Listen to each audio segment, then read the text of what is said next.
சுரைக்காய் வந்து இந்த மாதிரி தோல் நீக்கி எடுத்து வச்சுருக்கேன். இதை வந்து குட்டி குட்டியாக நறுக்கிட்டு அதோடைய வந்து 1/4 டீஸ்பூன் மஞ்சத்தூள், 1/4 டீஸ்பூன் மிளகாத்தூள், ஒரு நெல்லிக்காய் சைஸ் அளவு புளி எடுத்து கரைச்சி வச்சுருக்கேன்.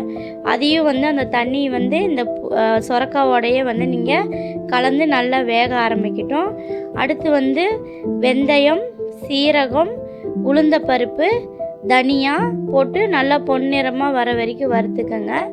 ஆயில் வந்து தேங்காய் எண்ணெய் சேர்த்திக்கிட்டிங்கன்னா நல்லா டேஸ்ட்டாக இருக்கும் இந்த குழம்பு.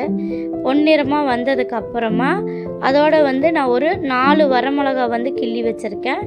அதையும் சேர்த்து நல்லா கலந்து விட்டுக்கோங்க. அடுத்து நம்ம வந்து தேங்காய் வந்து சேர்த்திக்கலாம். ஒரு 1/4 மூடி தேங்காய் சேர்த்தி பெருங்காயத்தையும் ஒரு 1/2 டீஸ்பூன் சேர்த்தி நல்லா மையாக வந்து இந்த மாதிரி அரைச்சி எடுத்துக்கோங்க. இப்போ குழம்போடவே சேர்த்து நம்ம கலந்து விட்டு எல்லாம் வந்து வெந்து வரட்டும். அடுத்து நம்ம எப்படி தாளிக்கலான்னு பார்க்கலாம். உப்பு கொஞ்சம் சேர்த்திக்கிங்க டேஸ்ட்டுக்காக. தண்ணியும் கொஞ்சம் சேர்த்திக்கிட்டு நல்லா கொதி வந்ததுக்கப்புறமா கடுகு, அதோடைய கொஞ்சமாக வந்துட்டு கடலப்பருப்பு, உளுந்தப்பருப்பு சேர்த்திக்கிங்க.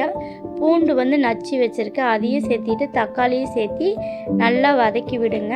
நல்லா வதங்கி வந்ததுக்கப்புறமா எடுத்து நம்ம வந்து ஆல்ரெடி செஞ்சு வச்சுருக்கிற குழம்போடு சேர்த்தி நீங்கள் தாளித்து கொட்டினீங்க அப்படிங்கன்னா உங்களுக்கு சூப்பரான சாம்பார் வந்து ரெடி ஆயிரும், பருப்பே இல்லாமல். இந்த மாதிரி ஒரு முறை செஞ்சு பாருங்கள், ரொம்ப டேஸ்ட்டாக இருக்கும்.